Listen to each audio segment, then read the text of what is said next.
Lo dijo en la primera hora.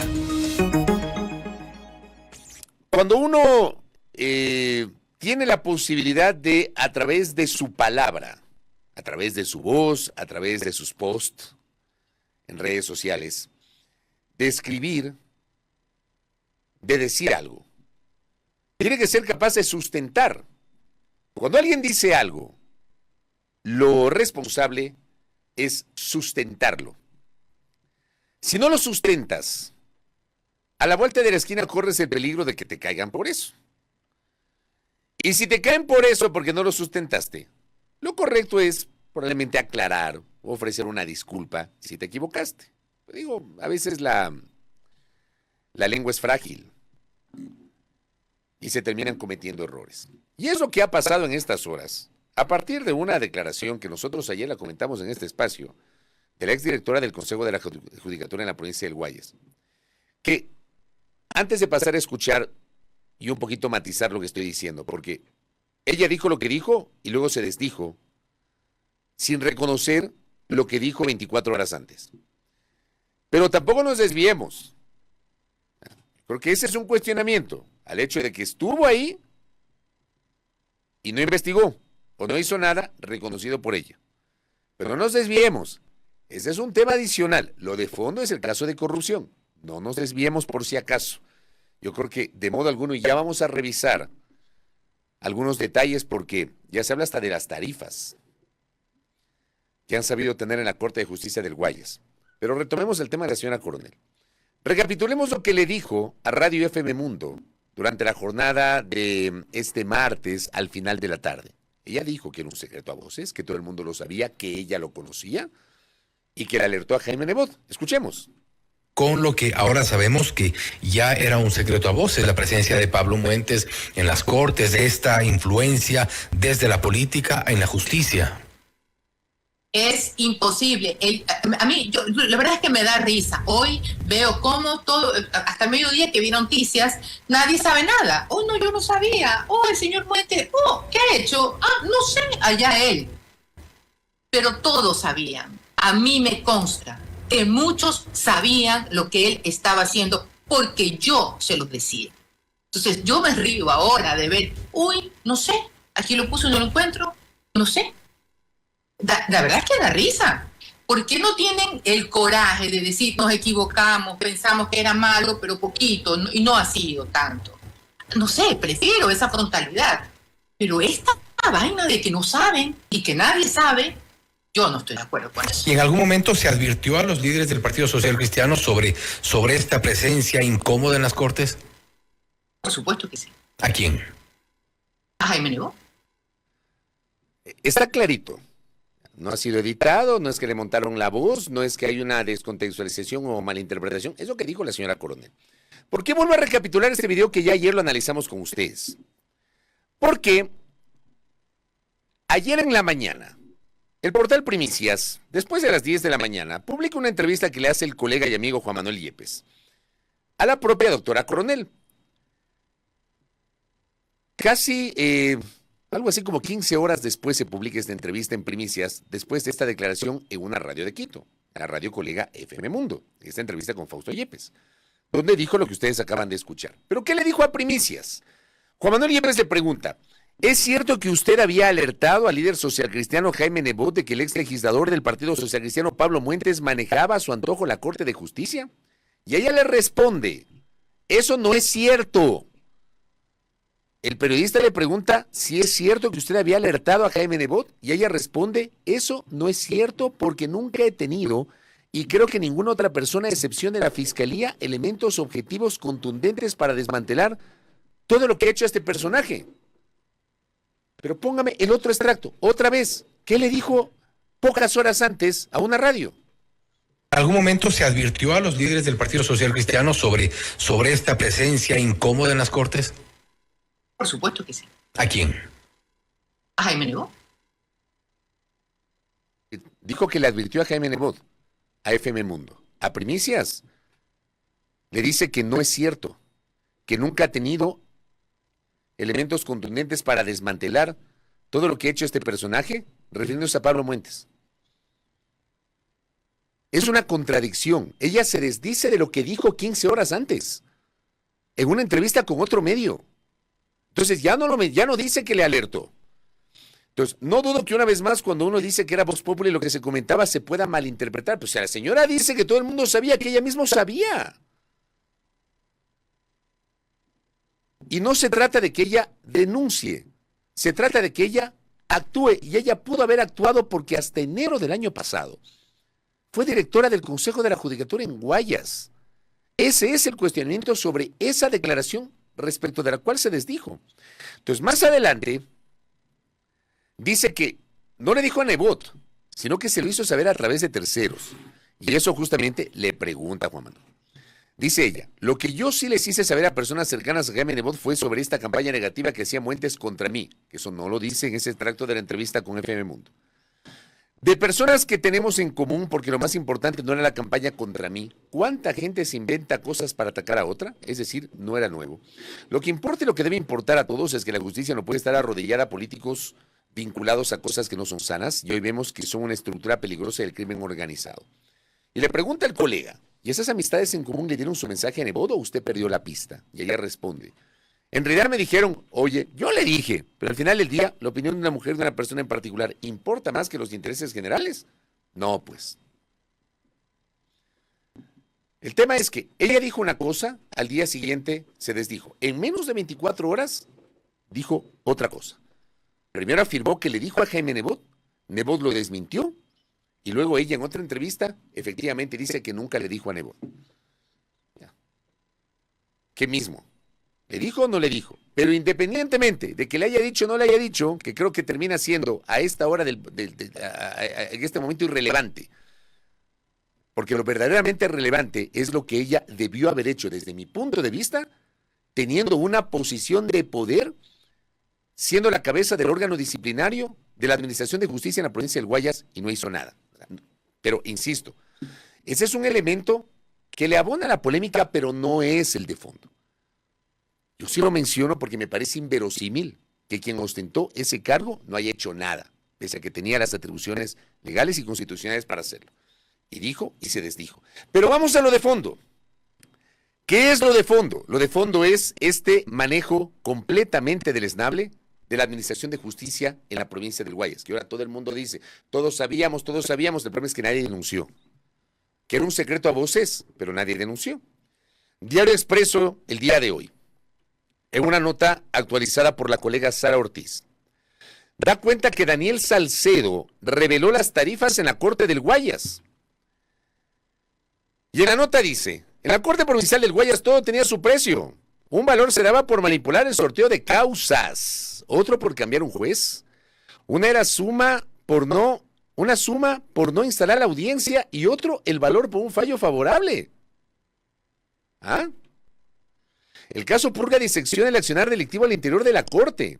Para la Fiscalía una evidencia está en las conversaciones de Daniel Salcedo y Mayra Salazar, mantenidas a través de la aplicación Sangui, en donde intentaron disimular sus nombres bajo los usuarios Bello y Así es Mejor. Primero, no tengo idea cuál es esa aplicación, y esos usuarios. Bello y Así es Mejor. El 24 de abril de 2023, Daniel Salcedo le escribe a Mayra Salazar, que es este personaje allí que, entiendo, no era funcionaria de la Administración de Justicia, pero tenía un poder impresionante detrás de la presidenta de la Corte de Justicia del Guayas, según la teoría de la Fiscalía. Dice, ella era relacionista pública de la Corte del Guayas. La conversación comenzó con la pregunta de que si ella se lleva con el juez Henry Morán, o sea, si es pana, si le conoce, si es amiga, si tiene confianza, etc. A lo que ella responde, Morán es amigo, pero que salga no sé, se le puede poner al cel. Eso sí, es que mejor es en persona, mi bella. Él tiene mi causa y la de Noé. Noé es el hermano de Daniel Salcedo, Noé Salcedo Bonilla, cuyo nombre se conoció cuando ustedes recuerden, esta gente pretendió fugarse en una avioneta, y la avioneta tuvo un percance en la frontera entre Ecuador y Perú. Pues en esa avioneta estaba, entre otros, este personaje Noé Salcedo Bonilla, hay que recordar, ¿no? Dice, en abril y mayo del 2023, Salcedo trató de contactar a los jueces que llevaban sus procesos penales y los de su hermano Noé a través de Mayra Salazar, la amiga, y mencionan a Dalo, entre comillas. La Policía Nacional, mediante una pericia de análisis de las conversaciones, ha establecido que esos personajes son Fabiola Gallardo, expresidenta de la Corte del Guayas, y Abdalá Bucaram Puley, Dalo Bucaram, el ex legislador y ex candidato a la presidencia de la República. El 12 de mayo del 2023, según los chats, Salcedo compartió con Salazar su preocupación por los cambios en el Consejo de la Judicatura del Guayas y en la Corte. Y ahora, Bella, ¿cómo arreglamos con los J? O sea, con los jueces. Para junio ya se sabe si mis J se van o se quedan o se mantienen. A lo que la comunicadora contestó, Dalo me dijo para reunirnos los tres. El 19 de mayo, Salcedo vuelve a tomar el tema de los magistrados y empieza a hablar de las tarifas. Salazar le dice que ya ha hablado con Morán, pero que otras personas también le han contado y que él ha pedido un palo. ¿Cuánto es un palo? Un melón, $1 millón. Salcedo le responde que es imposible pagar esa cantidad, ya que él sería en libertad pagando solo $80,000. Que les juro que me da chiste para no morirme de las iras leyendo estas barbaridades. Que el juez ha pedido $1 millón. Salcedo dice imposible, yo salí en libertad pagando 80 luquitas. La funcionaria le advierte que alguien se está tomando su nombre para hablar con Morán o que quizás fue Dalo. Le pide que le diga a Dalo que no hable con nadie más porque los jueces no quieren que se haga bomba y que únicamente se encargue de hablar con Carmen si quiere salir con los 3 jueces favorables. Si no, se iría con solo 2 en el Tribunal Penal. El valor de las tarifas de la Corte se revela con más claridad en los chats del 11 y 12 de julio del 2023. Salazar comienza con una explicación de que el juez Guillermo ya ha dicho que no quiere entrar en el negocio, no porque no se pueda, pero no quiere estar en boca de nadie por el personaje. O sea, usted sabe que eso va a ser pito. Para tranquilizarlo, la comunicadora le dice que el mismo juez Guillermo ha propuesto 2 caminos. El primero es sacar a Morán y que regrese Carlos González. O sea, ahí tratando de manipular la integración del tribunal, ¿no? Y la otra opción es que Guillermo se salga y que se hable con Poveda, José Daniel Poveda Arauz, que también regresó a la Corte, y que está arreglando los sorteos con Javier Muñoz. ¿Quién era Javier Muñoz? El vocal del Consejo de la Judicatura, que ahora mismo está privado de su libertad, y que hace pocos días renunció. Ella le dice que para lograr que Poveda sea el juez, hay que amarrar ese sorteo, y días después dicen que su expediente finalmente quedó en manos de Henry Taylor, Víctor Vaca y José Poveda Arauz. Pero antes de definir con qué jueces pueden hacer la negociación, Salcedo le pide de favor que hable para que la audiencia de su hermano programada para el 17 de julio del 2023 se suspenda. Y Salazar le pregunta cuánto hay para eso, cuánto hay. Él contesta que solo $1,000, porque la vez pasada pagaron eso y que ya es la tercera vez que logran suspender la audiencia. Le revela que para el fallo favorable tiene $40,000 que serán pagados entre su mamá y él. O sea, miren ustedes, hablan de $1,000, de $80,000, de $1 millón, de $40,000, como que fuera 5 centavos. Salazar le cuenta que la amiga, entre comillas, ya habló con Taylor y con Vaca, y que de los 3 jueces, el que no se va a conectar es Taylor, hoy procesado por el caso Purga. En el portal web de la función judicial consta que el proceso 09281-2020-02458 se debía realizar una audiencia el 17 de julio del 2023, pero esta no se dio. La razón, no se encontraba el tribunal conformado por existir permiso del doctor José Poveda Arauz y no había encargado la ausencia, y el doctor Henry Taylor se encontraba en una mesa de trabajo convocada por la presidencia de la Corte Provincial de Justicia del Guayas, que entonces era manejada por Fabiola Gallardo, hoy presa. La nota de Expreso añade como contraste, el diario envió correos a los jueces nombrados, pero no respondieron hacia el cierre de esta edición y se buscó sin resultados a Dalo Bucaram. El caso Purga investiga una presunta delincuencia organizada en el que son investigados el exasambleísta Pablo Muentes del Partido Social Cristiano, Fabiola Gallardo, presidente de la Corte de Justicia del Guayas y otras 9 personas más. ¿Qué tal? Nos reímos para no llorar, ¿qué dicen? ¿Sí o qué? Hablan de $1 millón.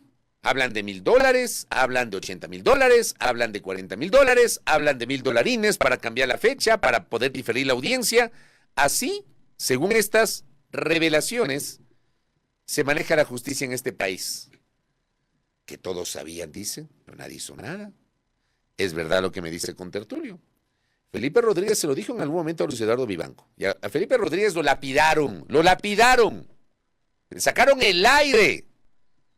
Solamente les faltó excomulgarlo o declararle persona non grata a Felipe Rodríguez en la ciudad de Guayaquil. Pero Felipe Rodríguez en su momento había hecho una declaración hablando de que las cortes, los juzgados, la justicia en la provincia del Guayas es de la más corrupta de este país. Lo lapidaron a Felipe Rodríguez. Y resulta que el doctor Rodríguez al final tuvo razón. Hace un par de días hablamos con Jofre Campaña, usuario de la Administración de Justicia por su condición de abogado. Ha sido un secreto a voces lo que está pasando en la justicia, lo que ha ocurrido en la Administración de Justicia. Pero aquí lamentablemente, y vean, y eso es también lo de fondo, aquí vivimos escandalizados. Los ciudadanos de bien, como ustedes, como quienes hablan, vivimos escandalizados, los de a pie. Los que sí nos sorprendemos por leer $1 millón, $80,000, $40,000, como que fuera 5 centavos. Cuando aquí tienes a gente, como lo comentamos ayer, tienes a gente sin trabajo, a gente que se come la camisa, a gente que no lo soporta y que busca otro camino, se quita la vida. Mientras tenemos a gente que habla muy suelto de huesos, que el $1 milloncito, que los 80,000, que los 40,000, que los $1,000, ¿para qué? Para manejar la justicia. Y aquí nos escandalizamos, pero ¿saben qué? Nuestra escandalización seguramente tendrá un tiempo de caducidad porque somos así. Al final, ojalá que me equivoque, ya mismo está Álvaro Román con nosotros, presidente de la Corte del Consejo de la Judicatura encargado. Puede haber una esperanza de que algo cambie. Porque desde que yo me acuerdo, los políticos y la política, la mala política, ha estado metida en la justicia. Desde siempre. ¿Y saben qué? Me temo que esto ocurrirá hasta siempre. Porque a los políticos, a la política, ¿ya?, no le interesa que las cosas cambien. Porque al final del día, el poder de hoy dejará de ser poder mañana. Y aquellos que hoy están en la oposición y que no gozan de esos privilegios y de ese poder, capaz que son poder. Y necesitan hacerse de la justicia, y necesitan tener jueces de bolsillo, y necesitan controlar las cortes. Y después de 4 años, otra vez cambiará la cosa porque cambiará de manos el poder y seguiremos en lo mismo. Esto ha pasado desde siempre. Desde siempre. Desde que me acuerdo. Yo tengo 50 años. Ejerzo el periodismo desde hace 31. Pero desde que tengo uso de razón, toda la vida se ha hablado de la política, de la incidencia de los políticos, tratando de hacerse de las cortes. Los más jóvenes probablemente se quedan en los últimos años, en los últimos 10, 15 años. Pero quiero contarles que alguna vez, en la década de los 80, un presidente mandó a poner tanques afuera de la Corte Suprema de Justicia para impedir que se posesionen los magistrados de la Corte Suprema porque no eran afines. Quiero contarles que antes, con la Constitución del 79, que estuvo vigente hasta el 98, el Congreso Nacional tenía capacidad de fiscalización, de control político y de juicio político y de destitución sobre los magistrados de la Corte Suprema. Quiero contarles que los partidos políticos ponían, de acuerdo a las mayorías, y sacaban a los magistrados de la Corte Suprema de Justicia. Quiero contarles que en el año 2004, la Corte, que debía quedarse de manera permanente, fue destituida inconstitucionalmente por el Congreso Nacional para poner a la Pichicorte. Y en esa Pichicorte, cuando el poder estaba en otras manos, pusieron como cabeza al abogado del expresidente Ardal Bucarán, que pocas semanas después anuló sus juicios. Quiero contarles de la metida de mano de la justicia en el año 2011, reconocida por el propio artífice de esa metida. Él mismo la llamó así. Quiero contarles lo de 2018 con el 7 veces sí. Y el Consejo de Participación Ciudadana del doctor Trujillo, que fue otra metida de mano. Y este país a lo largo de la historia ha vivido de metidas de mano en metidas de mano en la justicia. Y al final no hay cambios de fondo. ¿Saben por qué? Porque no les interesa. Porque esto que acabo de leer, que a mí me escandaliza, estoy seguro que a muchos de ustedes les escandaliza, esto de aquí ha sido parte del status quo. Porque este país se ha acostumbrado a eso se ha acostumbrado. A normalizar la corrupción, a normalizar que el poder político meta sus garras en la administración de justicia.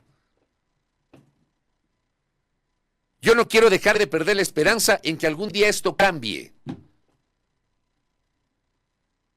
No sé si la forma de cambiar sea que se vayan todos. No lo sé, porque el que se vayan todos implicaría otra vez iniciar una transición. Y este país de transición en transición, este es el país de la transitocracia.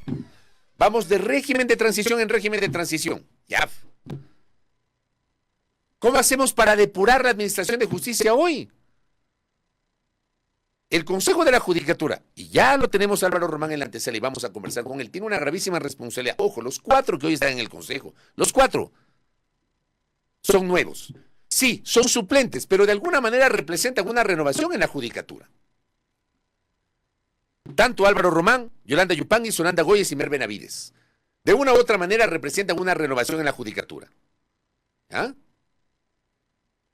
El doctor José Swing o los doctores Matapia Rivera representan una renovación. Encargados sí, pero representan una renovación en la Corte Nacional. ¿Ah? Pero no tengamos mala memoria y como sociedad tengamos un sentido crítico. Y aquí es verdad, un episodio también. ¿Se acuerdan de la famosa imagen de Jaime Nebot golpeando con los papeles ahí al juez Luque? ¿Se acuerdan? ¿Ah? Con las cámaras de televisión y los micrófonos rodeando ese episodio.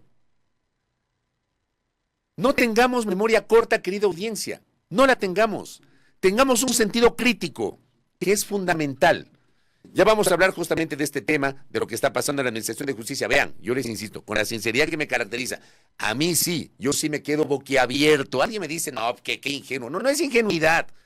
Pero créanme, si llego a perder la capacidad de asombro, capaz que no tengo los arrestos para sentarme aquí y hablar como les hablo.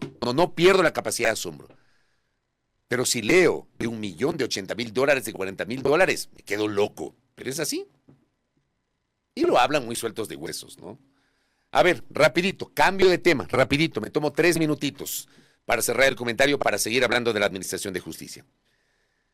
Hay un tema que nadie le está parando bola.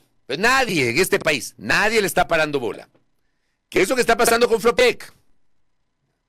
Flopec resulta que hasta el año anterior, de las empresas públicas, era una de las que mayores utilidades estaba generando al Estado. Ojo con ese detalle. Resulta que de enero a febrero ya Flopec perdió $7 millones en utilidades. En enero, cifras oficiales, las utilidades de la flota petrolera ecuatoriana eran de $17 millones. En febrero ya las utilidades bajaron a $10 millones y es probable, la previsión, la estimación, es que al cierre de marzo la utilidad será de solo 7.5 u 8 millones de dólares. Ojo con ese detalle que nadie le está parando bola y esa es una asignatura pendiente que varios analistas, no solamente quienes hablan, ha ubicado dentro de la administración de Daniel Noboa que poco o nada se habla del sector petrolero. Poco o nada. Pero este tema en particular de Flopec tiene una serie de derivaciones. La flota petrolera ecuatoriana, que debería encargarse de ser esa empresa que transporte el crudo para evitar contratar externos a intermediarios, lo que los conocedores se llaman los traders. La idea es llevar al límite a Flopec, desaparecerla y beneficiar del negocio a alguien. Pregunta pública. Planteaba yo en mi cuenta de ex ayer algunas interrogantes. Y lo hago públicamente. La idea es que Petroecuador venda directamente el crudo obviando a Flopec. Ojo que Petroecuador no es que tiene barcos. Para eso está Flopec. Pero si dejan al lado de Flopec, ¿a quién benefician? ¿Para quién va el negocio? Si no utilizas los barcos del propio Estado a través de Flopec y contratas intermediarios, lo que implica un costo mayor para el Estado ecuatoriano. ¿Cuál es el papel? Y esta parte es importante. ¿Cuál es el papel de Trafigura? Algunos me dirán, ¿qué es Trafigura? Bueno, Trafigura es una empresa que está omnipresente desde que me acuerdo y que siempre ha tenido contratos petroleros. Resulta que Trafigura sigue ahí en el mercado.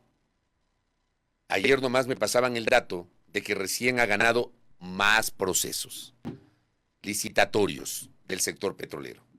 Pero ¿cuál es el problema con Trafigura? Resulta que Trafigura es una de las empresas mencionadas por Nielsen Arias, ex gerente de comercio internacional de Petroecuador, en su testimonio ante una corte de Estados Unidos, en donde señaló que Trafigura es una de las empresas que pagó sobornos para hacerse de contratos. Y resulta que a Trafigura le siguen dando contratos. Hay un par de notas que yo igualmente posteé ayer en mi cuenta de ex. Tiene varios contratos vigentes con Petroecuador. Hasta febrero tuvo el contrato de venta de Diesel Oil con 6 cargamentos. Hasta enero tuvo el contrato de compra de crudo Oriente con 6 cargamentos y vigencia hasta enero pasado. Y ahora está vigente el contrato de Fuel Oil con 10 cargamentos y vigencia hasta marzo del 2024. Y no solamente eso, pues. Ayer me pasaba el dato Darío Dávalos, que le quiero agradecer por ese dato. Él es comunicador, politólogo y también surfista, así se presenta en su cuenta de ex. Dice que en la comunicación de adjudicación de la compra y venta de 4.320.000 barriles de crudo Napo, Petroecuador no especifica si Trafigura pagará por cada carga de petróleo en un buque o congelará de manera anticipada todo el volumen de crudo. Ya le dieron otro contrato a Trafigura. Le dieron otro contrato. Gana un concurso de compra de 4.3 millones de barriles de crudo Napo. Petroecuador realizará la entrega de este producto entre mayo y octubre del 2024. ¿Cómo sigues contratando? O sea, perdóneme, pero tal vez yo soy el equivocado o el tonto soy yo. Perdón que lo diga de esta manera. Pero no me cabe en la cabeza que tienes una empresa que ha sido señalada porque le ha pagado sobornos al Estado ecuatoriano para hacerse de contratos. Y en lugar de investigar y de ponerle un estate quieto a esa empresa mientras investigan las cosas, le sigues dando contratos. Que alguien me lo explique porque yo no lo entiendo. Llega el fondo. Con eso quieren liquidar a Flopec.